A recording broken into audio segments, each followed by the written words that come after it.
everybody on Twitch, hello Limited Level Ups podcast, and hello YouTube.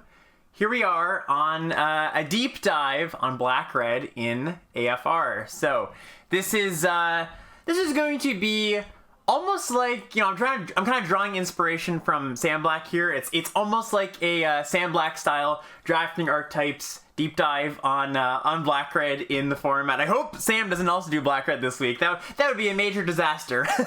But I figured that this was an important deck to cover because it's the hotness. As we'll get into, I think it is the best deck in the format by a fair margin. And people want to know the scoop, but people want to know how to draft it, what it's all about, the things to prioritize, and of course we're going to get all that covered here today. Just like usual on these live recordings, it's going to be, I'll present all the information that I have here, and at the end we'll do a Q&A for anybody in chat who wants to ask any pressing questions, anything that I've missed, anything you want to clarify. We'll be going all over all of that, and I can't wait to talk some Black Red, because Black Red is awesome in this format. It's one of my favorite decks to play. I love this play style in general. I tend to gravitate towards grindy, aggressive leaning mid-range decks in general. So yeah, this has been a treat to play, and it's gonna be a treat to talk about. Just before we jump in, of course, I want to mention the Patreon, patreon.com/limitedlevelups, command Patreon in the Twitch chat if you want to get the link to that.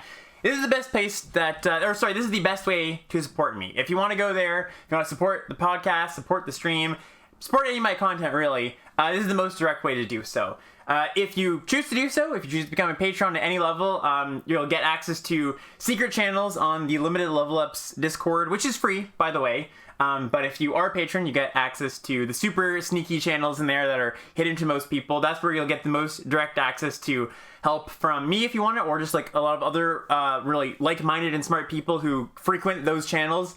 There's the coaching tiers up there if you want those. There are a bunch of other reward tiers. Go check it out, see if any of them interest you, and yeah, I appreciate any support as always.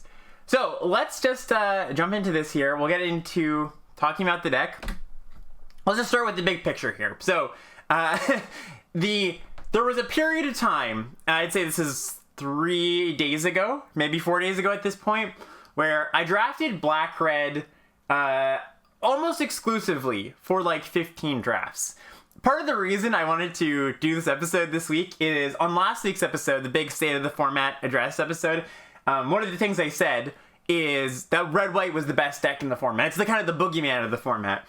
And almost immediately afterwards, I drafted red-black, and I went, oh no, I was just wrong. I was just wrong about that, because I think it became really apparent really quickly after playing the deck and seeing the ins and outs, seeing the interactions, that this is the best deck in the format by quite a fair margin for a lot of reasons that we'll get into. But there was a period of time, as you can see here, I've got my 17 lands data up, where I was doing, trophying, going 6-3 just consistently, just by forcing the deck, right? And that was a bit of sciencing, just being like, well, how far can I actually push this? How far can I actually go and go, how easy is it to get a good version of the deck, even if I'm getting cut out of it, quote unquote cut out of it? And the answer was, I was getting a good deck enough for the time that it was worth just drafting that and not touching the other colors, right? There was the times when I was getting the nutty, amazing versions of the deck where I just, crushed, and it was a very easy draft. I ended up with an amazing deck. And the times when I wasn't getting that good of a deck, it was still a good deck. It was still functional and better than, like, if I tried to draft, blue-black or, blue-green or something like that. What are the blue color pairs, right? And so the 17 lands data for just this set has been published just recently, because there was a weird glitch where they couldn't read the logs, but now we're getting some preliminary data. The sample size is not the highest right now. It's not the biggest sample size, but it's still meaningful. And if you look at it, Rakdos Black Red is the most winning deck by a reasonable margin, right? It's got we have a 59.6 win rate, and the next best one is Gruul at 57.2. Those are the highest. The other ones are floating around 54, 55-ish. But these stats feel right to me. I know that's not the most scientific thing to say, but these stats line up with my experience in the format and how good I felt Black Red is compared to the other decks in the format. So let's just talk about the deck, and before we get into exactly what the deck is about, I want to talk about kind of just the pros of the deck and why I like the deck, why I believe the deck is as good as it is. And one of the main ones, I think, is consistency. In Adventures in the Forgotten Realms, one of the things that people have pointed out, noticed, have suffered through is the fact that there are very few smoothing, fixing mechanics in the set where you get flooded and screwed a lot more often than you would in something like Strixhaven or Call Time, or basically any set in the past year where they've done a really good job of naturally baking in just like fixing and smoothing mechanics, right? In this set, you don't get a lot of that. A lot of that is tied into the venturing, a lot of that is tied into dungeoneering, and if you're not doing that, you don't get access to scrying at any point in the game when you would like, or making a treasure token or whatever. And what Black-Red does is, because so many of its cards make treasure tokens, you get mana screwed a fair bit less often, right? I'd say in my games, I very, very rarely feel like, oh, I can't cast my spells, because you just have incidental mana lying around. And the flip side of that is you don't get flooded as often, because Black-Red has some of the best card advantage tools. Unlike Blue, where its card advantage tools are kind of clunky, it's got the 4 mana draw 2, it's got some just like expensive card draw stuff.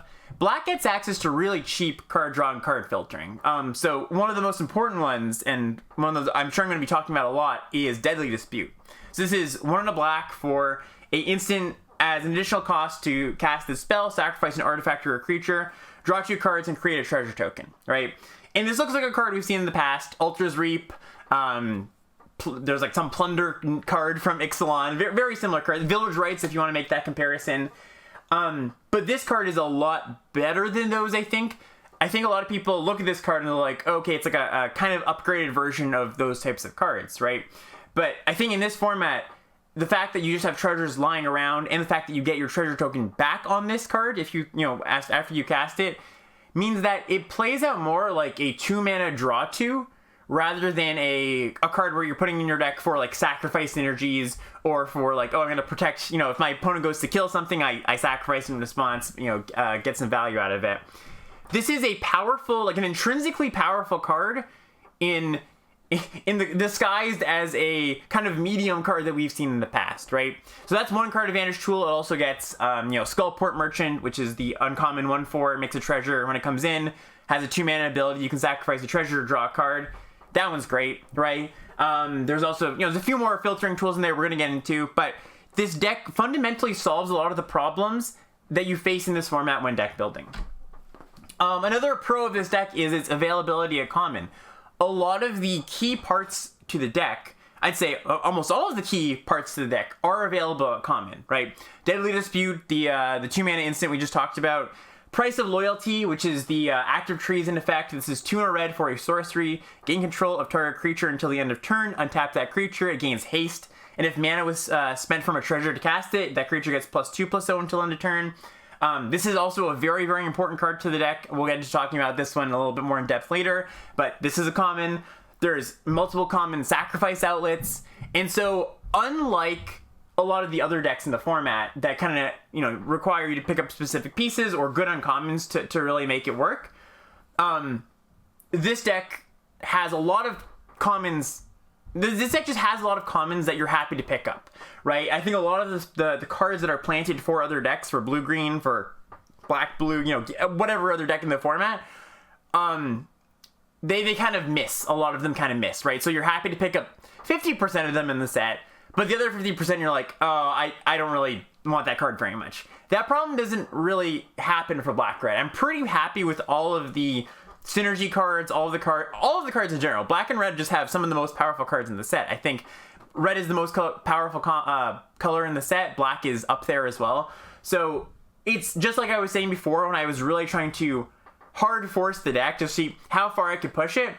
The reason I was able to push it so far is because even if you were sitting beside another black-red drafter, I think you would get a decent deck a good percentage of the time, because so many of the commons play well in the deck.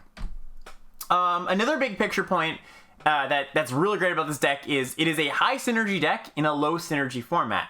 Another overarching thought about Adventures in the Forgotten Realms is a lot of the decks are just low synergy, right? It's you're more incentivized to build or draft your decks as if you're just taking good cards out of every pack instead of trying to piece together intricate synergies, because a lot of the time the synergies in the set just aren't that strong, right? Like the dice roll synergies, for example, right? Blue-green is kind of, almost devoid of synergies, if you want to look at that one. Black-green morbid, it's like, okay, cool, there's like little things here and there, but overall, the decks in the format aren't very synergistic, and therefore, it's almost like draft cards, not decks. That's what this format is about a lot of the time, right? In this format, in this deck, in black-red, it's the opposite of that, where you can draft good cards, just base rate, this is a good card I'm going to put in my deck. But there are a lot of cards you can pick up later in the pack that are like, this is a high synergy card, I can put it together. I put my Deadly Dispute with my Price of Loyalty together. That creates a nice combo, right? And you just get these interactions at a much higher rate than anything else in the format, than any other deck in the format. And I think a final point here, that as the days progress, as more content comes out, as more people draft the set over and over, this point probably drops off a little bit. But I think for how good the deck is, it is a very, very underdrafted deck, right? Like I said before, I think it is the best deck in the format, and I don't think everybody's on board with that right now.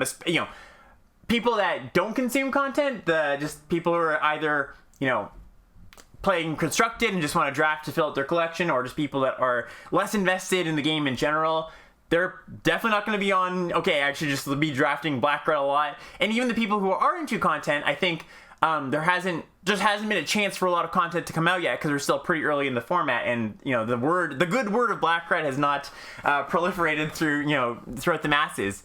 So I think it's still pretty underdrafted today. I was just testing the waters today, looking at the numbers on 17 lands, and also just trying myself to see if it's, if it was a little bit harder to draft than it had been earlier this week. I think the cards for the deck are being taken a little bit higher than they were, but I still think it's pretty easy to get a good version of the deck. I want to look at Price of Loyalty, and this card is really weird because, as I said, the 17 lands data for this card. Oh, by the way, this is the act of treason, right? You take something, if you spend a treasure, it gets +2. If you look at the 17 lands data for this card, it is one of the actual top performing cards in the set. I'm not talking about commons. I'm not talking about uncommons. I'm just talking about cards straight up. Again, we have a relatively low sample size to what we normally have in this format. But I don't think that you can discount the fact that this is all the way up there, right? And this is not just on one metric. This is on a lot of metrics. Price of Loyalty overperforms way, way higher than you would expect it to. If I'm looking at the game win rate when it's in hand, like if you have drawn it, when drawn, right? So if you see it at all in your games, I think it's 8th on the list of cards overall in the set. And now, that seems absurd for an act of treason, which generally these effects range from, fine to good in your aggro decks, like fine or good in your aggro decks to unplayable sometimes. But I think what really pushes it over the edge is, number one, the treasure part of that, like giving your creature +2 a good percentage of the time. That actually makes it a lot more powerful than your regular act of treason. It just kills them in a lot more situations when you are able to ding them for an extra 2 points. But the big thing really is the fact that there is an abundance of sacrifice outlets in this set. So this just becomes 3 mana, deal you a bunch of damage, plus removal spell in a lot of your decks, which is really what's influencing the data here. Now, I don't think you should take this card first pick too often. Not that I haven't done that. But you shouldn't do it too often and just say, okay, I'm just going to shove this in my deck. It's going to do good work. You have to have the sacrifice outlets. But it's worth noting that it is performing at a rate that it is very worth going after this synergy if you think that's a path that you should be going down, right? So heavily prioritize this card and the sacrifice outlets if you're in that space, if you're going down that path, right? The other thing I just want to note here is the average last seen at stat and the average taken at stat.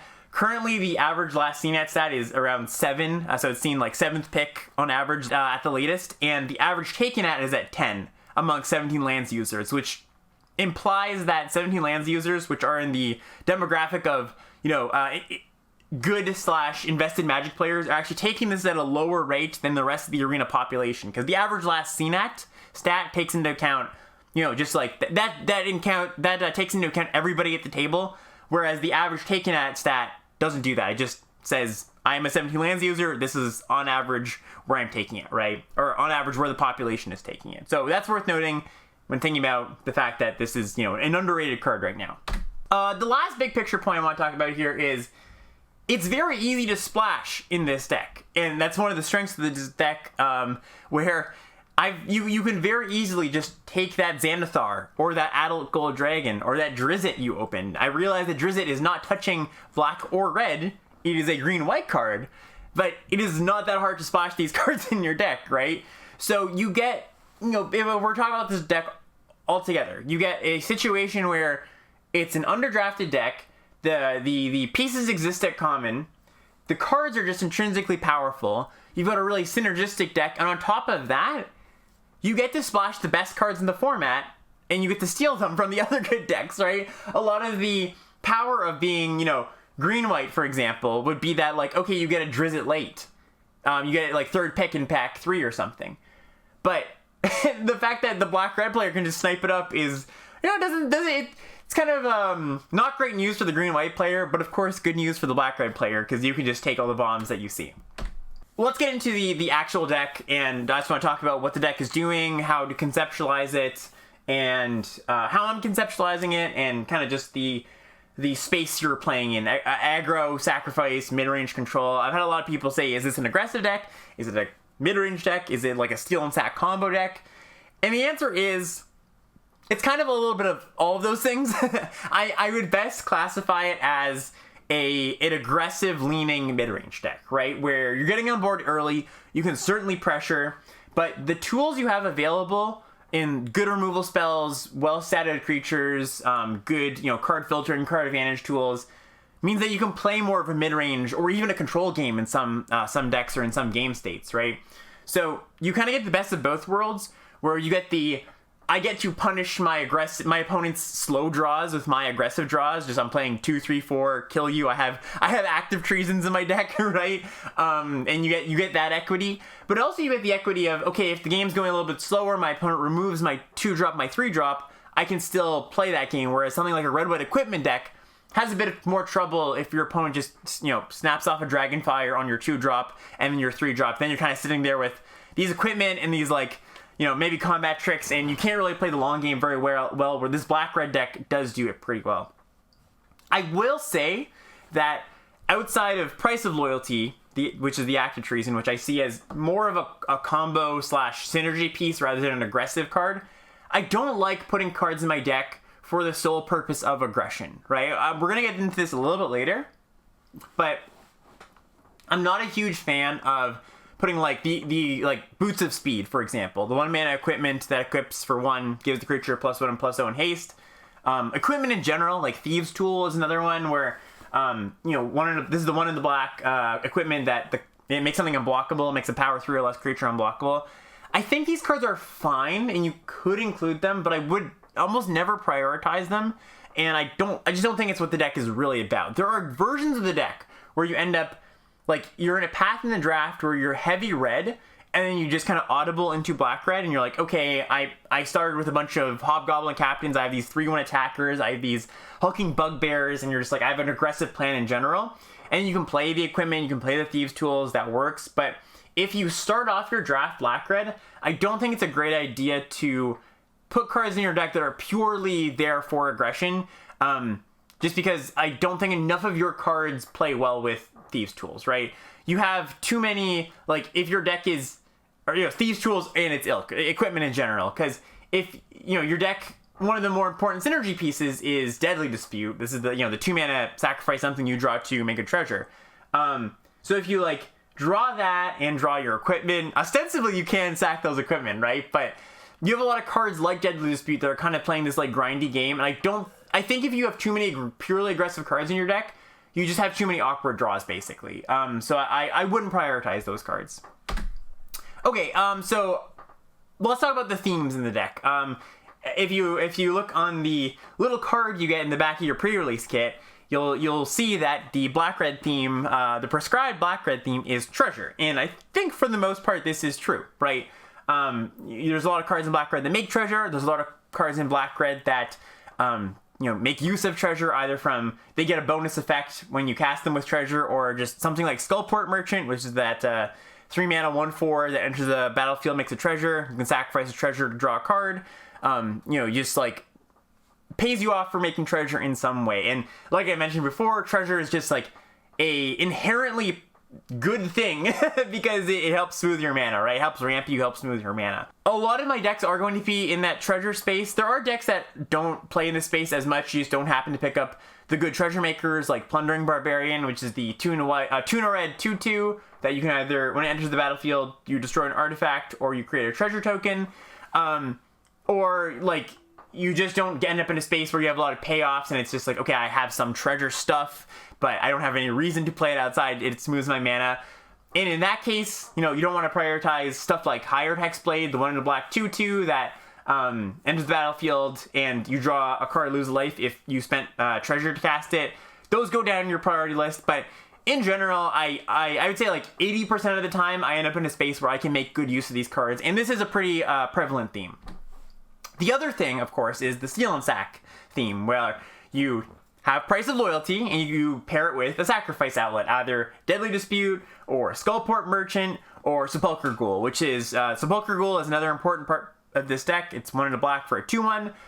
You can sacrifice another creature. Sepulchre Ghoul gets +2/+2 until end of turn, and you can only activate that once per turn. So just having a free sacrifice outlet is really, really valuable in this deck, so that your Price of Loyalties, you can, if your opponent plays a really threatening 3-drop, say they play like a rare 3-drop, like one of those venture rares that's really scary, you can just go, okay, I play my Sepulchre Ghoul on two, and I just use my Price of Loyalty as a removal spell. And that's pretty valuable. And you can't do that with the other sacrifice outlets because they cost additional mana. So these are the 2 strongest themes, Seal and Sack and Treasures, and often I'm a mix of both, right? There's going to be some decks where you're leaning one way or the other, and you want to identify that in the draft so you know what to prioritize. Do I want to take the cards that play into sacrifice stuff, or do I want to take the cards that play into the treasure stuff? Often you're in a space where you're like, do I take Hired Hexblade or do I take Sepulchre Ghoul? You kind of have to identify what space am I playing in a little bit more so you can make those decisions. But generally, you can definitely end up in a deck where you make use of both, and they don't really step on each other's toes, right? It's not like, oh, I'm doing the sacrifice thing, I can't do the treasure thing. The third theme you can have is aggression, right? Where you can be a more aggressive deck, kind of like I said before, where if you start in red and you audible into black-red, and you pick up like the treasure stuff and the sacrifice stuff a little bit later, you can definitely play your Hobgoblin Captains, play your equipment, and that's the thing you can do. I just don't think this is the main thing you want to lean into, but don't shy away from it if you're already on a path that leads you down there. Like, you won't necessarily clash with the other themes that this deck is going for, as long as you understand I am a more aggressive version of this deck, so maybe I need to deprioritize the stuff that doesn't affect the board, right? The stuff like, the Windfall card, the 4 mana, discard a card, draw 2, make 2 treasures, stuff like that. Deadly Dispute's generally still okay here, but again, there's a bit of tension there. And then I think the last thing you can do here is you can kind of go crazy, where if you have a lot of treasure, you can kind of be a defensive deck where you're just like playing some defensive 2-drops, playing some defensive 3-drops. Maybe you have like the Wanti Fangblade, the 3 mana 2/2 Death Touch, and you're just like splashing the most powerful cards that you can pick up, regardless of their mana cost almost. You have to have a lot of treasure to do this, but I have a deck here where the top end is 2 Hill Giant Herd Gorgers, which is a double green card, right? I think this is a reasonable thing to do if you are trending towards, I don't have aggressive 2-drops, I don't have aggressive 3-drops, and I have a lot of treasure makers.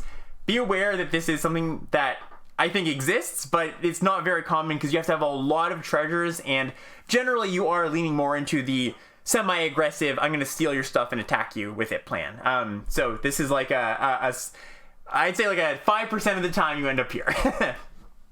So let's talk about the building blocks of the deck.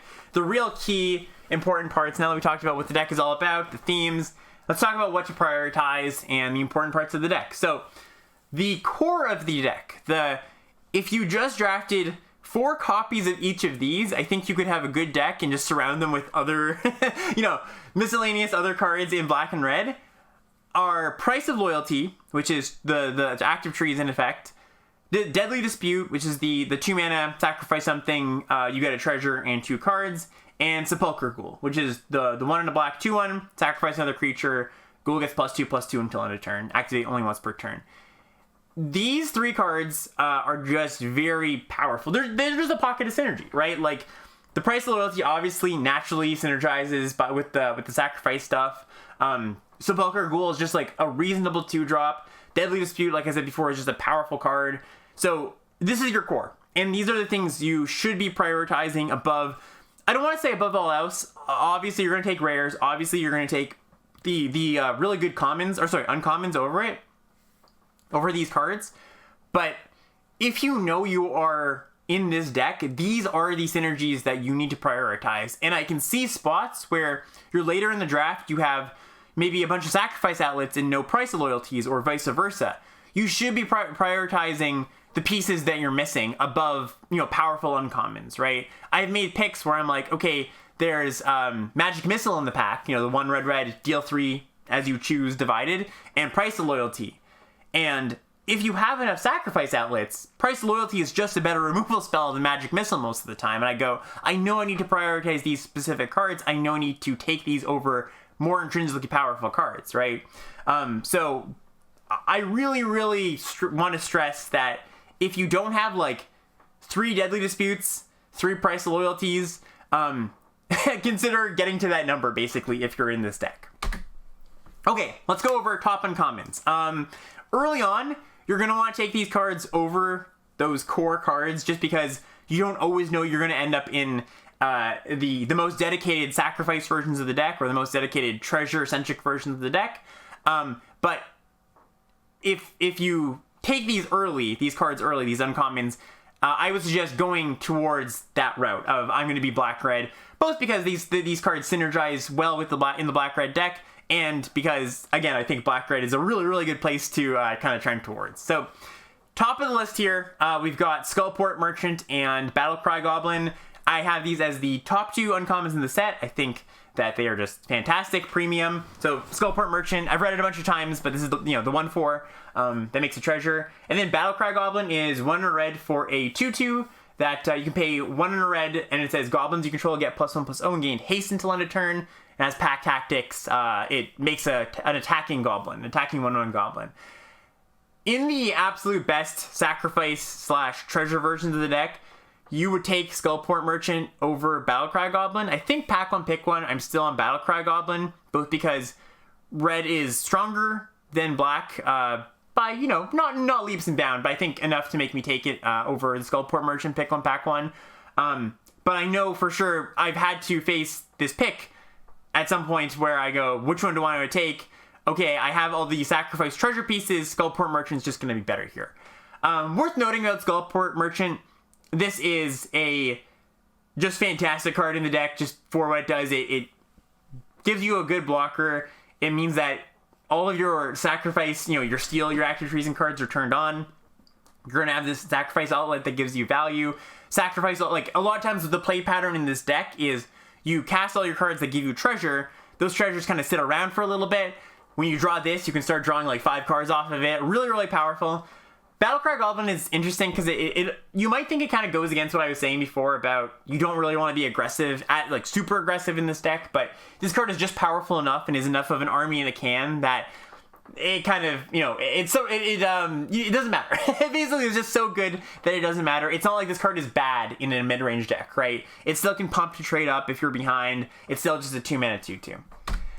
Moving on, we move to just generically good removal spells. Power Word Kill, 2 mana, destroy instant, destroy non-angel, non-demon, non-devil, non-dragon.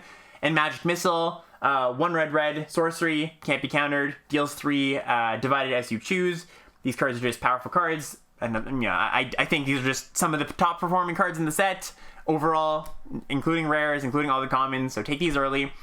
Now we get to more specific cards, and I want to talk about these a little bit more in depth. So the top, like, synergy commons for the deck, as in, some of these are just generically good cards, but, you know, I could see you taking other cards over them, pick one, pack one. First off, we want to talk about Kalane, which is the gold uncommon, black and red for a 1/2. When it enters the battlefield, you make a treasure token, and other creatures you control enter the battlefield with an additional +1/+1 counter on them for each mana from treasure spent to cast them. Worth noting that this says for each treasure mana, not like each color. Some things in the past that kind of look like this card, or like they count only the colored mana symbols. But if you have a 4-mana creature, like a 4-mana 3/3, let's say, Hoarding Ogre, and you have 4 treasures, that Hoarding Ogre is going to be a 7/7, right? It counts all of the treasures, so worth noting on that. Kalane is really, really powerful. I think this is one of the ones that got overlooked a little bit in the early parts of the format in spoiler season, but just like a 2-mana card that comes down and ramps you to your 4-drop immediately, and that 4-drop is bigger than it should be on turn 3, or just like provides you with synergy provides you a treasure for your other treasure synergy cards, is really, really powerful. And I would first pick this card over something like, Dragonfire, right? Or Grim Bounty even, right? Just like generically good removal spells. I am continually impressed with this card. Also, of course, helps you splash like all the treasure cards do. The next card I want to talk about is Warlock class. This is a single black mana for a class enchantment. It says at the beginning of your end step, if a creature died this turn, each opponent loses 1 life. You can level up for 2 mana. And it says when this becomes class 2, you look at the top 3 cards of your library, put one of them into your hand, the rest into the graveyard. 7 mana, level 3. At the beginning of your end step, each opponent loses life equal to the life they lost this turn. So there's been a lot of hype / controversy over this card, whether this card is good, whether it's overrated.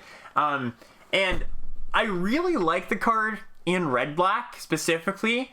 I don't love it anywhere else, but basically this card just does enough that I'm happy with it in my red-black deck that might not be that aggressive. Like, what I've been saying about this card in general in the format is put this card in your deck if you want a Lava Axe, right? If your deck just wants deal 5 to the face, you should put this card in your deck. Now, not all of the black-red decks want that, but I think this card is, kind of plays the attrition game pretty well, helps you dig to your synergy pieces well enough that it is worth putting in your deck, even if you're not the most aggressive, black-red deck in the format, if you're just like the mid-range version. So I would prioritize this, maybe not pick one, pack one, over Kalane or those other good uncommons we talked about. But once you're there, I would prioritize it heavily. Reaper's Talisman. So this is a single black mana. Equipment. Whenever the equipped creature attacks against Death Touch, and if it attacked alone, you drain your opponent for 2 as equipped for 2. This card just plays well with all the kind of like sacrificey, or sorry, not sacrificey stuff, but all the tokeny fodder stuff, where you can put this on your 1/1 or on your 2/2 that's kind of lost value in the late game and it becomes a threat. This is just a really good inevitability tool while helping you race, while helping stabilize. If you have, if the board is pretty stable but you're at a low life total, this allows you to go, okay, put it on my small creature, send it in. If you don't block it, you're going to take a few points of damage. I can keep doing that. I can start gaining life. So I would prioritize this one over something like Warlock class. I don't know exactly where I would take it if I saw it in a pack with Kalane in it as well. I guess me personally, I would just take the Kalane because I think Kalane is better in red-black than Talisman is. It provides more for the deck. But if you didn't have such a strong predisposition to red-black like I do, I could see just taking Reaper's Talisman because that's just a good black card, right? Another card here that's in the same tier, Death Priest of Myrkul. This is 2 black for a 2/2. Skeletons, vampires, and zombies you control get +1/+1. At the beginning of your end step, if a creature died, you may pay 1, and if you do, create a 1/1 black skeleton token. A card is just another like good mid-rangey, grindy value card. Helps create sacrifice fodder and kind of self-fuels itself when you have other stuff in your deck that wants to sacrifice stuff or is able to sacrifice stuff. Notably, you just end up with a decent amount of vampires and zombies in these decks. You have like the Sepulchre Ghoul, which is the sacrifice a creature, get +2/+2 creature. That is I want to say zombie. Yeah, it's probably a zombie. So that gets pumped from this. There's like 1 or 2 common vampires in the set. So just watch out, right? Aside from being a generically powerful engine, it does actually pump other things in your deck. Other top commons, this is the next tier down. That's like the top tier, or I guess the secondary tier to the top tier being the Goblin and the Merchant. This is kind of the third tier of uncommons. Red Black had a lot of really, really good uncommons. So one of the strengths of this deck is like a lot of the cards are for you. You know, you open a pack and you just happen, a lot of times you look at like 3 cards or 4 cards in the pack, you're like, yeah, I could probably make good use of that. That's because there's so many good red commons and uncommons, and we're just going to go down the list here. So I'm going to go over these ones a bit quicker. Chaos Channeler, this is 2 red, so 4 mana for a 4/3. This is the one where when it attacks, you roll a d20, exile the top card of your library, you may play it this turn. The middle 10 to 19 is exile the top 2 cards of your library, you may play them. 20 is you may exile the top 3, you may play them. Just a good mid-range threat. Red Dragon, 4 red for a 4/4, flying, and when it enters the battlefield, it deals 4 to each opponent. Again, just another good threat. Hulking Bugbear, this is 1 red for a 3/3 haste. This one's pretty interesting because, like, even in my decks that aren't purely aggressive, they're not playing a bunch of hobgoblins, they're playing, you know, maybe more defensive stuff. This is still just a good body, and it's big enough on curve that even in my more mid-range decks, I'm happy about it. Because it blocks well, and in, you know, the times you're on the play and you do have good 2-drop into 3, you can start, you know, bringing the beat down. So I prioritize this card pretty highly. The question of where do you prioritize this in comparison to the Hobgoblin, the 2 mana 3/1 with Pack Tactics. I generally, if I'm drafting like green-red or something, or white-red, I prioritize the first few Hobgoblins over Bugbear. But if I'm specifically red-black, I'll probably take Bugbear over even the first Hobgoblin. Just because it plays both roles really well, and Hobgoblin, you know, can trade up in attacks, but doesn't block. Or sorry, can trade up in blocks, but doesn't block all that well, considering it doesn't stick around, right? It can't blank very many things. Doesn't blank, like, it can't really blank, or can't really block 1/1s. And then we also have Tiger Tribe Hunter here. 3 red for a 4/4 trample. When it attacks, if you have Pack Tactics, you may sacrifice another creature. When you do, Tiger Tribe Hunter deals damage equal to the sacrifice's creature's power to target creature. This one is, I think it's, I've come up with this one a little bit lately. I was kind of like, it's clunky, it's 5 mana, do I really want it? But just the fact that I think this is like one of the best, if not the best, sacrifice outlets when you have a bunch of price of loyalties in your deck. You take something, you attack, you basically kill their other thing with the creature you sacrifice is really powerful. So this isn't as high of a priority, but I'm happy to take it mid-pack. It's like, you know, filler plus, I would say. Moving on to some lesser uncommons in this archetype. We've got Rust Monster, which is 2 red for a 2/1. First strike, sacrifice an artifact. Rust Monster gets +2/+0 until end of turn. Oh, I also want to note that I'm saying lesser, but these cards are still very good. It's just you don't need to prioritize them. Like, now we're getting to the tier where I would take the 3 core commons for this deck, Price of Loyalty, Deadly Dispute, and Sepulchre Ghoul, over these cards most times, right? Rust Monster, it plays well with the treasure stuff. If you have a bunch of treasure lying around, you can threat of activation, make this really, really big. But I would prefer to get this card, you know, in a later pack, maybe the mid part of the pack where the things start to dry up. It's nice because this is the deck that definitely uses this card the best, and it is a pretty good threat in the deck. I'm just not prioritizing it over the important synergy pieces, the same way I would something like Kalane or Warlock Class or Reaper's Talisman or Death Priest, right? Or even like something like Chaos Channeler. I guess worth noting too is that the Chaos Channeler, Red Dragon, Hulking Bugbear, Tiger Tribe Hunter tier is that is, if I like, where I want to take those cards is really dependent on where I am in the draft, right? So if I have to make the choice between this tier of cards, the Chaos Channeler, Red Dragon, Bugbear, Tiger Tribe Hunter tier, and one of the core commons, the Act of Treason or the Sacrifice outlets, it really depends what direction I'm leaning, right? If I really need that active treason, I'm definitely going to take the active treason, right?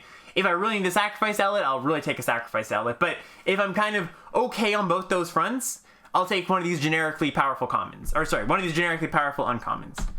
The other kind of like, I hope to get mid-pack uncommon, but it's still fine in the deck, is Grim Wanderer. So this is 1 and a black for a 5/3 with Flash, and you can only cast it if creature died this turn.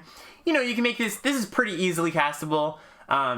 If in your deck, if you have the sacrifice outlets, you can go, you know, attack, sacrifice something as my Sepulchral Ghoul, get in for a hit, cast this.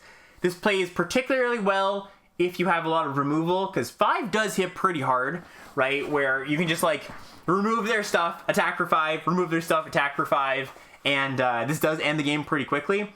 But again, it's just not a high priority. Okay, so let's get into important commons now. Top of the heap, like I mentioned, Price to Loyalty, Deadly Dispute, Sepulchral Ghoul. Don't leave home without them. If you have, if you have too many of one of them, the sacrifice outlets, you should break up the Price Loyalties. If you have too many prices, pick up the other one. Again, it's a balancing act. Past that, the commons that are important are, of course, the removal spells, right? Dragonfire and Grim Bounty. Grim Bounty is particularly good because it does, a lot of times it says kill a creature, 2 black, kill a creature, draw a card, right? Because you can use the treasure token it creates to sacrifice to your Deadly Dispute, or sacrifice, sacrifice the token to sacrifice the Skullport Merchant, right? So this is almost a card advantage removal spell a lot of the time in this deck. Worth noting that I would take these cards, Dragon's Fire and Grim Bounty, pick one, pack one, over Price of Loyalty, Deadly Dispute, Sepulchral Ghoul. I'm not a complete maniac, right? I like the deck, but I'm not a complete maniac. But again, there are spots where I will take Price of Loyalty over these good removal spells if I have enough sack outlets. Okay, moving on to the good filler, not even filler, but good role player commons. These are pretty high priorities, and I would be happy to pick these up, pick 4 or 5 in the deck. So the first one here, we have Shambling Ghast. This is a single black mana for a 1/1. When it dies, you can either give something -1/-1 until end of turn, or you can create a treasure token. This plays really nicely with Deadly Dispute. Sacrifice something, you can make 2 treasures, or you can give something -1/-1 on command.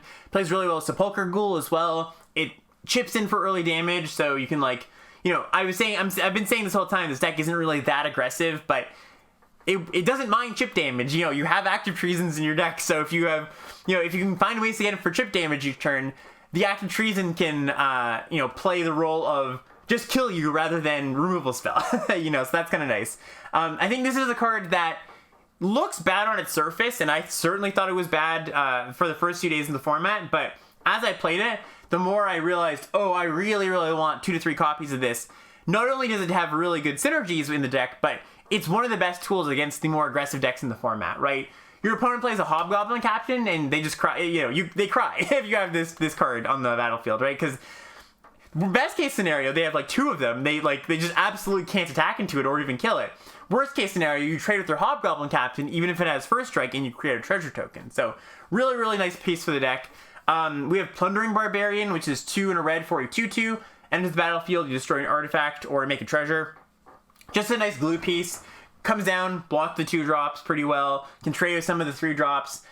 Either destroys an equipment, which is great, or creates a treasure. Again, this is kind of like a 2-for-1 creature, right? Where it's it comes in, and if you have enough stuff in your deck that sacrifices treasure, well, the treasure it creates kind of just draws a card, right? Similarly, we have Improvised Weaponry. So this is 2 and a red for a sorcery. Improvised Weaponry deals 2 damage to any target. Create a treasure token. I didn't like this card because it looked really clunky at first, but then I started playing it. No, sorry, that's not true. I started getting gotten by it. I started, I'd play my 2-drop. My opponent would play this on turn 3. They'd make a treasure, kill my 2-drop, and I'd be like, wow, that really sucks, because they get to untap and play a 5-drop or 5 mana worth of spells. And I started playing it, and I was like, oh yeah, this is actually just very good, because it's a removal spell that ramps you, or again, does the treasure thing where it's I'm sacrificing this for a card.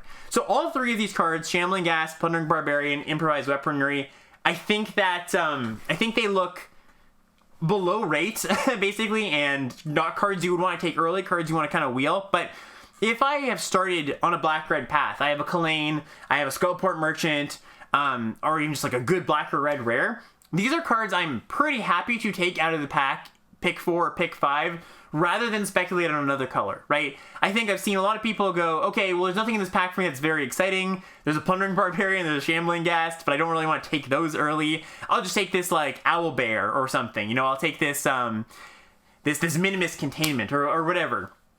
But these cards are definitely worth taking at that spot in the draft, pick 4 or 5, because they do meaningfully contribute to the deck. Sometimes they wheel, and that's worth considering, but I think we're getting to the point now where people are starting to come around these cards being good, and they're not going to wheel as consistently. 2 more commons. This is kind of the next tier down. We have Vampire Spawn and Swarming Goblin. So Vampire Spawn is 3 and a black for a 2/3. When it enters the battlefield, each opponent loses 2 life, and you gain 2 life.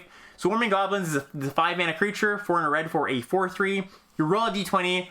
You either get a goblin, 2 goblins, or 3 goblins, depending on the outcome. 2 more cards that I think are quite a bit better than they look, and have just been slowly coming up on my estimations. Let's talk about Swarming Goblins first. I think this is the best common 5-drop, potentially, in the whole set. Just like, the times it makes a 1, like just 1/1 goblin, it's fine, right? It either creates 2 attackers, or, you know, stabilizes you well, and like, you're pretty happy with that. Especially because the goblin can be sacrificed for value later, right? The times it makes 2, you kind of feel like you're getting away with something, because that, you know, those 2 goblins, you can either sacrifice 2 goblins or equip them up in some other decks, or like, you get 2 turns with the chump blocks out of the Swarming Goblins, right? And I think that this card, while not one I'm willing to take, like, again, super highly, it's similar to Shambling Ghast and Plundering Barbarian and the cards we just talked about, where I'm happy taking this 4th or 5th pick.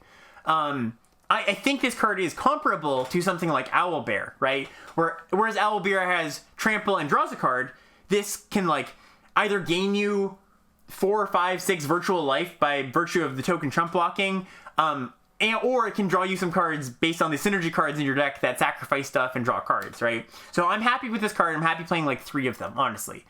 Vampire Spawn's another one where it started out as I had to put this card in my deck just because, like, I was short a playable or 2. I'm like, okay, 3 mana 2/3, it drains them, like, very unexciting. And the more I started playing it, the more I was like, oh, this is just fine. This is actually just fine, right? And the thing that I'm willing to, or looking to get a little bit deeper into trying to figure out why this is true, is if you look on 17 lands, this kind of similarly to Price of Loyalty has a win rate way higher than you would expect for this card. And again, this is the caveat of we still don't have a huge sample size, but we have a large enough sample size that this is meaningful data. And I'm trying to piece together, like, why this card is better than it looks, why I think this card is winning at a higher tick than I think it should be, basically. And I think it just comes down to, like, it's good at pretty much any state in the game, right? It's not amazing, but on turn 3, it, like, blocks a 2-drop and then gains you 2 life if you're, like, trying to not, you know, if you're not the beatdown. Or, like, on turn 5, it's a good, decent thing to double spell with. Late in the game, it provides you with a bit of reach, or late in the game, if you are behind, it provides you with stabilizing a little bit.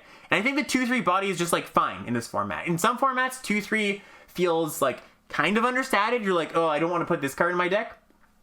But I think in this format, it's totally serviceable, right? So I'm happy playing a few of these, you know, 2 of them, potentially 3. I'm going to experiment with this a little bit more to see how far you can push it. But this is not a crap tier card. This is a card that you should be happy to put in your deck.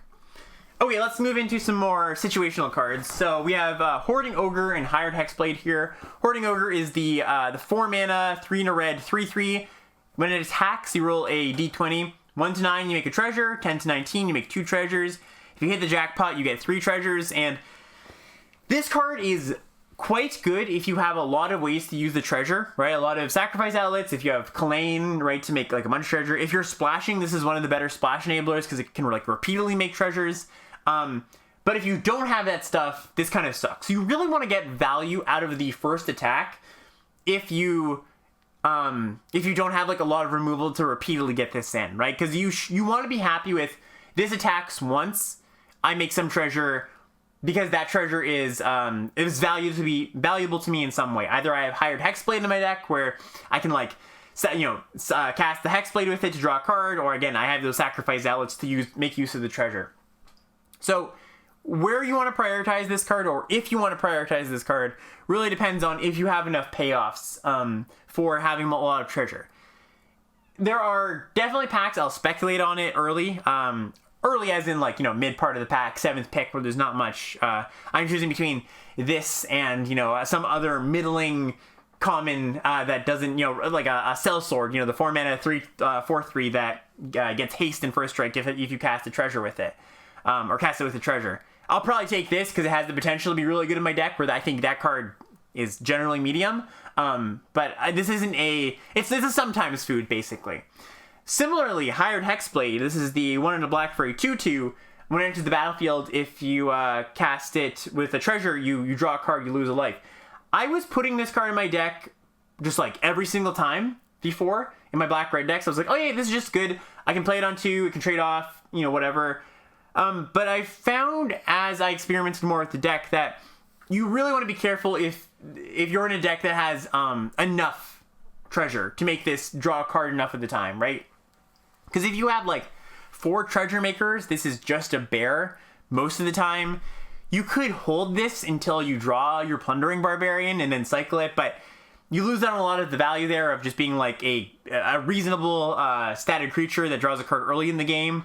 If you draw a card later in the game with this card, you use a treasure on it, it's kind of just like, okay, cool, I get the privilege of cycling it rather than actually getting a lot of value out of it, because later in the game the 2/2 isn't really worth that much of a card. So again, this is a card that I'm like happy to prioritize if I have a lot of treasure in my deck already, or I'm happy to speculate on early over a middling playable that doesn't synergize in this deck. But just be careful later in the draft, do a treasure count, see if you can actually make use of the card. Top end cards I want to talk about. Earth Cult Elemental. This is 4 red for a 6/6. When it enters the battlefield, roll a d20, 1 to 9, each player sacks a permanent, 10 to 19, each opponent sacrifices a permanent, and 20, each opponent sacrifices 2 permanents. That's really brutal if you've ever had that happen to you, that 20. And Baleful Beholder is the other top end card here. So this is 4 black for a 6/5, and then when it enters the battlefield, you either make them sacrifice an enchantment, or creatures you control gain menace until end of turn.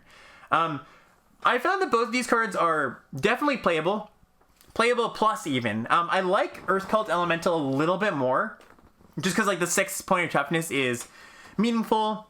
Like it helps you attack through more stuff. It doesn't get gotten by like 3-powered creature and a +2/+2 combat trick, which is a pretty common sequence in this set. Beholder is nice because like it can just finish the game a lot of the time, just give all your creatures menace, and it's really nice to just like your opponent has a class on the other side of the battlefield or a Charm Sleep, and you just make them sacrifice that. It's pretty nice. But if I had my pick, I would probably pick the Earth Cult Elemental. The Earth Cult Elemental is really punishing for your opponent if you can ramp it out, because like this thing on turn 5, for example, as a 6/6 that makes them sacrifice a permanent, is really, really good, because you have to sacrifice a permanent too, obviously, but it doesn't hurt you as badly for a few reasons. One, you might just have other treasure lying around from one of your early creatures, you can sacrifice that. And 2, you tend to have kind of like foddery cards in this deck, right? The Shambling Gas, that you can sacrifice that, or just like maybe just a random 2/2 you don't even care about, that you just like, you cast your Hired Hexblade early in the game, you're like, okay, I'll sack this. Maybe you don't care, you cast this on 5, the rest of your hand is pretty cheap, so you don't care, you just sacrifice a land, right? I've had situations where my opponent just conceded to this card because they just like, have kind of a clunky hand. They're hoping to get to, 5 mana or something so they can start casting their more expensive spells. And they're faced with the decision of, I either sacrifice a land or I sacrifice my creature. And they get in for a gigantic hit. Like they've probably played like, a 4/4 or something. So if they have to sacrifice their land, they're not casting their other spells next turn. If they have to sacrifice their creature, well, this was basically a 6/6 that came in and killed the creature, right? So I do actually really like this card as a 1 of or 2 of. The more treasure you have, the more I would prioritize it. And this deck definitely wants some top end, right? It's not like an aggro deck where you're like, I am just fine having all these 2s, 10 2s, and I'll just make it work, right? I think this is definitely a deck that you can get flooded on 2s, where if you just have too many cheap cards in your deck, you kind of have trouble, not even trouble closing up the game, but trouble like competing with your opponent toe to toe as it goes up the curve, right? Yeah, okay, so let's move on. Filtering. So I've run into spots in these decks where you don't pick up enough Deadly Disputes, which is kind of a nightmare scenario because that card is such a glue piece, right? It just like does everything you want, filtering you and you know, sacrificing everything. And because the game tends to go to turn, you know, 8, 9, 10, even longer sometimes, you do want to include some amount of filtering in your deck, so you're not just drawing excess lands, right? So I've actually found that Bag of Holding, which is not a great card in the format, right? This is the 1-mana artifact that you can like tap it, draw a card, discard a card, and then you can pay for and sacrifice the bag. All the cards you've looted away with this come back to your hand. This is not a good card in the format, but it is fine in this deck if you're playing a little bit of that slower game plan and you don't pick up the disputes, but you need a way to filter. You just need a way to not flood, basically. That's something that you should prioritize in this deck, a way to not flood. The other thing you can do is play Unexpected Windfall, which is 2 red instant. As an initial cost to cast the spell, discard a card, create 2 treasure tokens, draw 2 cards.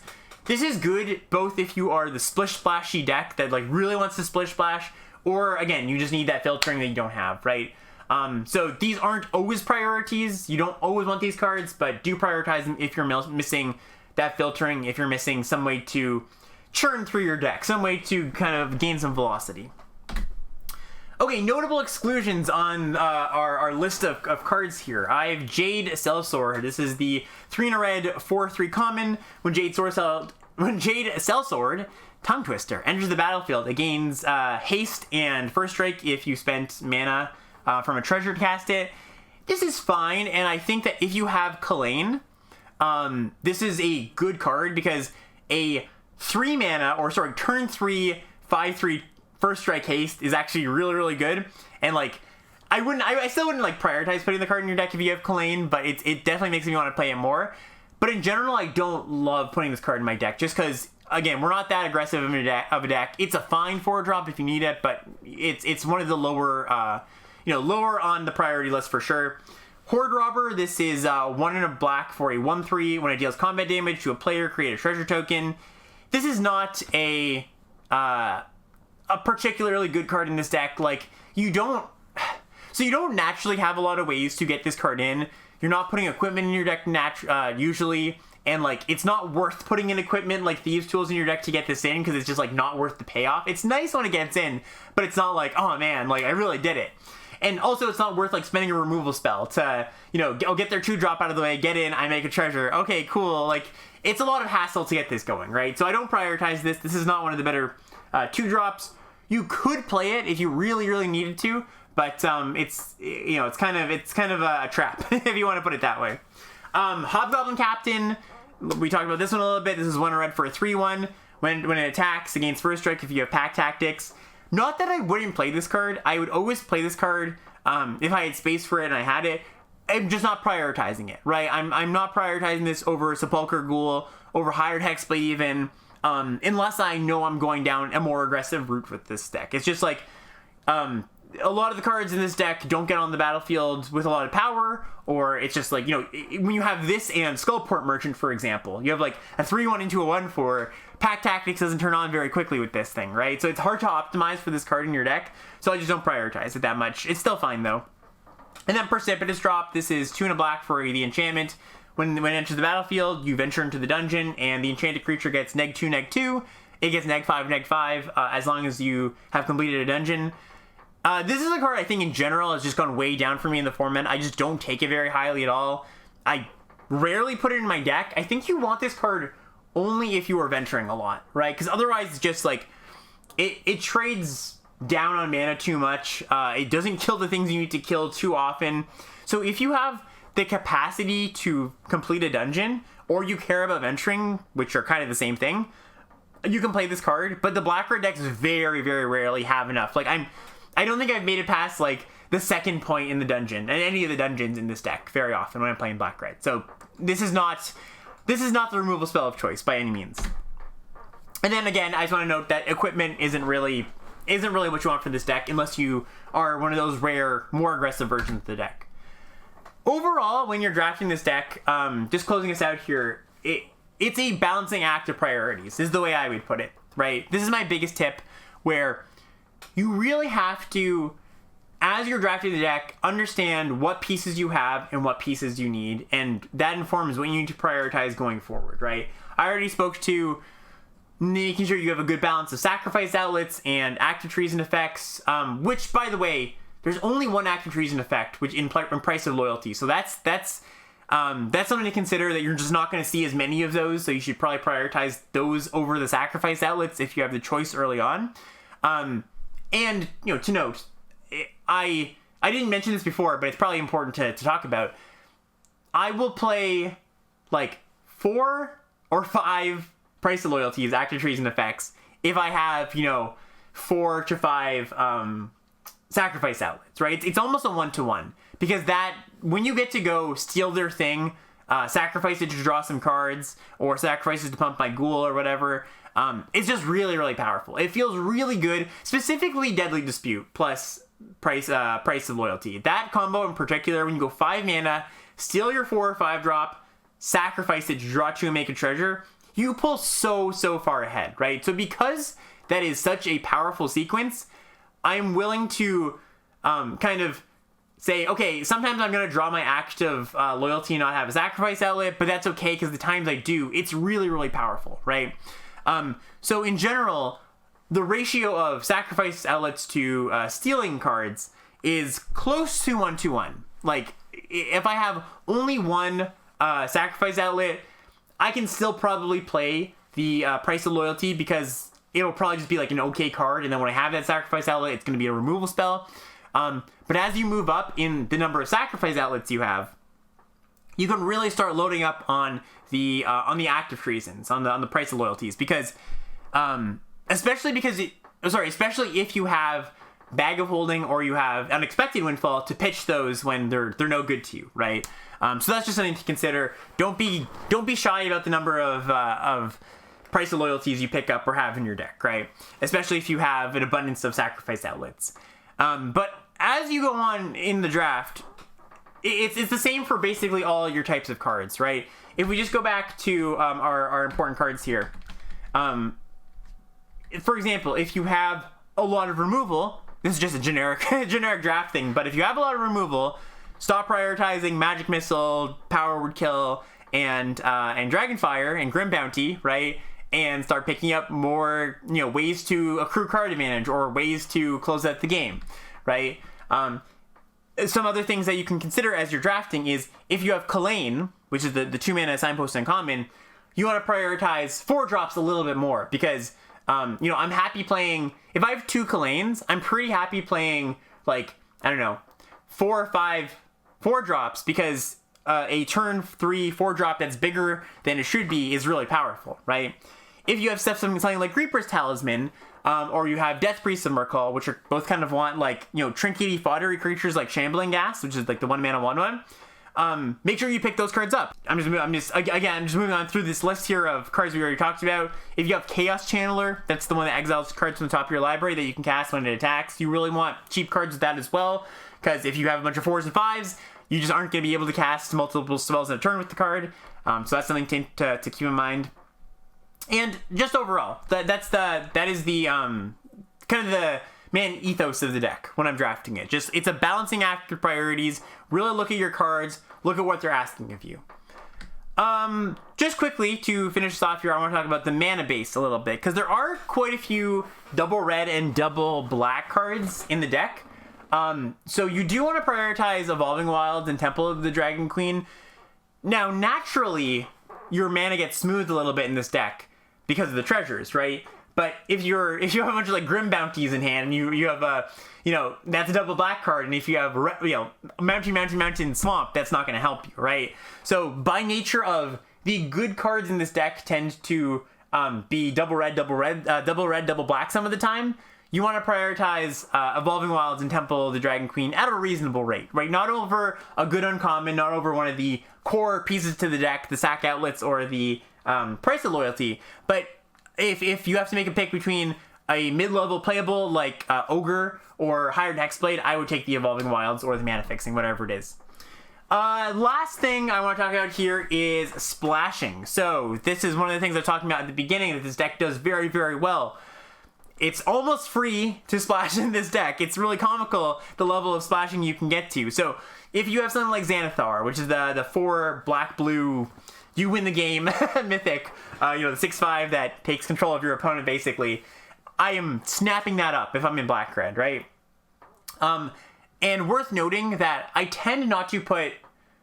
I try my best not to put basics of my splash color in my deck, right? Because if I can just... If my red and black cards already help me cast my off-color cards, I don't want to, decrease the chances that I'll be able to cast those red and black cards. So, unless I have, a mana base where I have a lot of Evolving Wilds, I don't generally want to put Island in my Xanathar deck, my deck that's splashing Xanathar, right? I would be comfortable with about 4 treasure sources to splash a single off-color card, because one of the things you have to consider is that a lot of times you want to use your treasure to generate effects. Like on your Hired Hexblade, you want to sacrifice to draw cards with your Deadly Dispute. So it's not just like they sit around forever. You often are incentivized to be like, okay, I want to use my treasure here, I want to spend it. And that can be awkward if you draw your splash card later, right? So consider that. Also, when you have these cards in your deck, consider not sacrificing the treasure, for a marginal effect if you think that, okay, well, I would like to draw my Xanathar and I like to cast it, when I draw it. So, don't sacrifice your last treasure to your Skullport Merchant or whatever.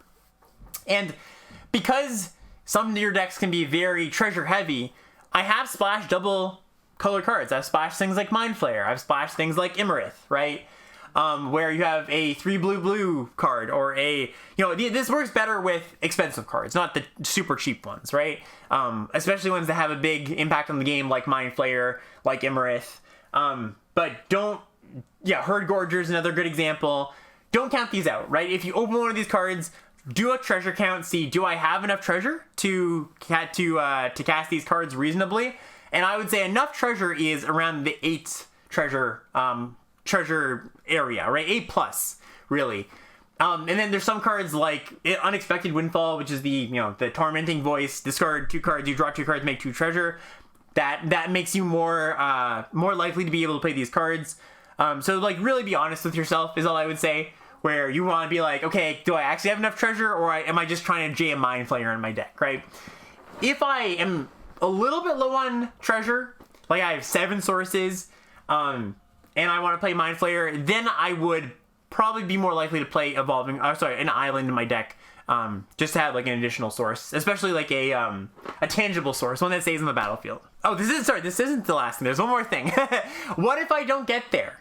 Is something that has been a question posed to me. What if I don't get there on the price loyalties? What if only 1 price loyalty is open at the table, or no price loyalties? What if somebody else is doing this, right? What if I take price loyalties speculating on it early, but all the good sacrifice outlets go away? They get either snapped up or they're not open, right? Which, mind you, is pretty tricky. I would say overall for this question, I would say don't worry too much about it, because at least right now, maybe this changes in a week or something when everybody's trying to draft this deck. You probably won't get cut out because there's so many interchangeable pieces, like I was saying. But Price of Loyalty is definitely one of the ones, because it's the only one of its effects that you can get cut on it. You can just be unlucky, not open it, or somebody else speculates on it. What do you do if you don't get there? And at that point, I would just say probably trend more towards the beatdown version of the deck where you're just attacking to win.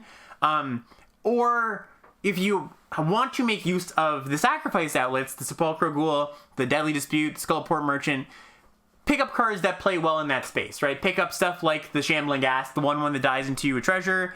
You want to pick up, you see a pair of goblins, which is the 3 mana, make 2 1/1 goblins at instant speed, or give +2/+0 to your team. The Swarming Goblins, the 5-drop that makes goblins. Basically just anything that makes multiple things or generates an additional resource, right? That's something you can do. If you have a lot of sacrifice outlets and when you want to make use of them. I have a deck here that I deck teched earlier today where they were in this place. They only had 1 price of loyalty and they had a lot of sacrifice outlets. And so what I suggested was just cut the sacrifice outlets because they're not very good in your deck. Cut the price loyalty, or maybe keep the price loyalty because you're still going to be a beatdown deck, and just play the more aggressive cards that were in the sideboard there. Oh, also worth noting, actually, that I should say, it's not, sometimes you're not just low on sacrifice and sacrifice outlets and the active trees in effect. Sometimes you're low on treasure makers and you have a lot of treasure payoff cards, right? So you can have you might have taken Hired Hexblade and put that in your 2-drop slot and forgot about it, but then realized, oh no, I actually don't make very much treasure. I have like 2 cards that make treasure.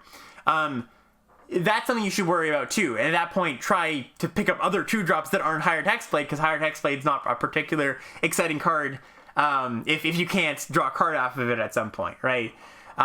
So yeah, just again, this goes back to the balancing act, right? Just like really take in, as you're drafting, what am I seeing? Do I think black and red are cut in general? Am I seeing the sacrifice outlets later? Are they wheeling? If not, you should probably trend towards something else, either a different color pair even, or a more beat down version of the deck, right?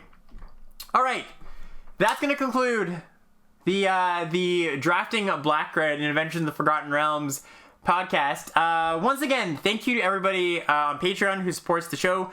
Really appreciate that. If you would like to support the show, you can visit us at patreon.com/limitedlevelups. Really appreciate everybody who supports every week. Can't say thank you enough. We have a great Discord community at bit.ly/join the Discord, cord spelled like CH as in corticals.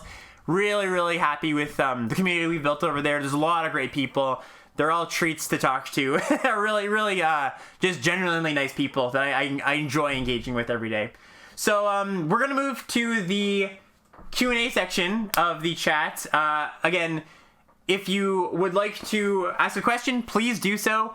If it was already something I covered, because I know not everybody's going to be able to have watched the video all the way through, or the stream all the way through, I'm probably going to gloss over your question. But if it's something that hasn't been brought up, I'll be happy to answer it. All right, German Gary Oak says, with Price of Loyalty being such a premium common, what speaks against heavily biasing towards it early if you have black and red cards in the first 2 picks? I would say not much. The one thing I would say that would, put the idea in my head of not trying to draft this deck if I'm going down the black-red path is that we're kind of getting to a point in the format that the word is out, so I might not want a 3rd pick Price of Loyalty. I probably still would, but, this week, as opposed to last week, I would be more cautious or more worried about not getting there, right? So I would probably take that Price of Loyalty, but then later, if there's a open path that I can see that leads into, just like a more aggressive version of the deck or another color pair, right? I might take that if it's enticing enough, basically, right? But if that's not your concern, you're just like, okay, if I get there, I get there. If I don't, and the word is out and everybody else is fighting for it, that's fine. There's nothing intrinsically that makes me not want to, I would say. Just because I think, again, this is like one of the best things you can be doing in the format. You mentioned earlier that Swarming Goblins is the best 5-drop common. I'm surprised you like it more than Owlbear / Elderguard Ranger in green. How much of that is because red over green? So, I guess not a lot of it, I don't think. It ties in, it definitely is part of it, Jason. I think that a lot of it comes from the fact that, so if you're a defensive or more mid-rangey deck, let's say you're red-green, right? You actually have to choose between Owlbear and Swarming Goblins, right? I think that's a very close pick. I would probably still default to the first Owlbear, but I think past that, I would probably take the Goblins, right? Just because one of my problems with Owlbear is it doesn't actually stabilize you all that well. It stabilizes you in the sense that if your opponent attacks into your 4/4 and they have a trick, you're fine blocking with your Owlbear because you've drawn a card. But if they literally just have a removal spell, it's not that good for you, right? It's pretty bad because they just the thing dies, it hasn't meaningfully gained you life or put anything on board, right? I think that's not true with Goblins, right? And Goblins also, I think, plays the aggressive role a little bit better, right? Where, yes, the Owlbear is a 4/4 and has trample, but I think that, going wide has its value with the Goblins. Being able to, in some decks, equip up the Goblins is pretty nice. So, I don't know if it's, actually the best one, Jason, but it's up there with the best of the best in my mind. German Gary Oak says, how good are the play patterns to sack a Shambling Gas on turn 2 to your dispute to try to jam 5 drop on 3? I've done it. I've definitely done it, Gary. Or like at least 5 mana worth of good spells on 3, right? Because like you're not down any cards in that exchange, and you're just up mana, right? Or like you kind of like put the mana that you spent in the earlier turns into your turn 3. It's totally reasonable to do that, right? You're even on cards, and if you think your 5 drop is good enough, or you think that like you're putting enough power on board on turn 4, on turn 3 to really like get ahead, by all means go for it. I would specifically want to do that if I could go play a lot of creatures on turn 3 and back that up with removal spells, right? If I can go play like, I don't know, 8 or 7 power worth of creatures on turn 3, maybe that's a bit ambitious, but maybe 6, and I have like 2 removal spells in hand, yeah, I'd like to do that because they kill their 3 drop, I attack, I kill their 4 drop, I attack, right? If I'm like kind of I have a slower hand, I'm not as interested in that. Egra says, is there a minimum number of creatures you want to run in this deck? How does that change depending if you're more or aggro or control? Yeah, so I would say that this is a creature-heavy deck first and foremost, right? Either because you're more aggressive or because you just like need creatures in your deck to play well with your sacrifice cards, right? Like you don't want to have a bunch of deadly disputes in your hand. And like not draw your creatures and draw removal spells instead. So I would say at a minimum I want to aim for like 14 creatures in the deck, and probably more if I am more aggressive. One says, what do you think about a card like Hand of Vecna or Delver's Torch in this deck? The more slow mid-range equipment.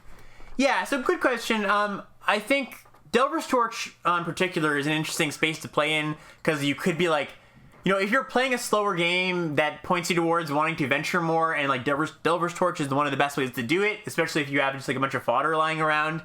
I think my answer to that is, like you just don't need to go that deep. I think the value engines in Black-Red are just better than venturing. would be my answer to that, right? You just don't need to do that. If the value engines were worse, that's a good place I think to be, but I don't think you need to stoop that low. Steve Boggy says, at what point would you take Price over Dragon's Fire or Grim Bounty? Good question. So, yeah, just to clarify on this, I went over this a little bit before, but it's definitely worth clarifying. I think that the synergy of have a sack outlet, specifically Deadly Dispute, plus Price of Loyalty, is just better than your typical removal spell, Grim Bounty or Dragon's Fire, right? It is a better sequence generally to steal the creature, attack, sacrifice it, then just cast a removal spell. So if I was loaded on sacrifice outlets, I had like 3 Deadly Disputes, 3 Sepulchre Ghouls, maybe a Skullport Merchant. I was really in the neighborhood of I'm almost always going to have a sacrifice outlet. I would take Price over Grim Bounty, right? Because that's just, casting, like I said, casting is just better than casting a removal spell. But if I'm lower, I have like 3 sacrifice outlets or so, I'll probably just take the Grim Bounty or the Dragon's Fire because it's more consistent. How do you decide when it's worth to splash a card in red-black over playing one of the more replacement level cards mentioned previously? That's a good question, Watermelon. I would say that basically if it's a pull into another color, like something like Plate Armor, right? The +3/+3 equipment. Like if you would be happy playing that card or happy drafting that card early on, that's definitely something that I would consider playing in my red-black deck, especially if I had a high creature count, right? One of the factors is certainly, like, the more treasure I have, the more willing I am to play, like, a card that is marginally better than my medium red or black card, right? Where I'm like, okay, this Plate Armor, which is, a good splash, but not an amazing one, like, I have 7 Treasure Makers, I'm not going to have a problem casting it. But if I have 3 Treasure Makers, I'm not going to want to splash that card, right? So it's kind of a XYZ, or it's an XY axis of how good is the card and how many treasures do I have, right? You want to find a card that is, or you want to find a place where you have a lot of treasures and the card is very, very good. But if you have a lot of treasures, the card doesn't have to be as good. And if the card is very, very good, you don't have to have as many treasures. All right, I think that's going to wrap us up. Let us say goodbye to everybody else in chat. Thank you so much for joining me here tonight, chat. And yeah, this was a pleasure. I hope to do this again soon. All right, see you, everybody.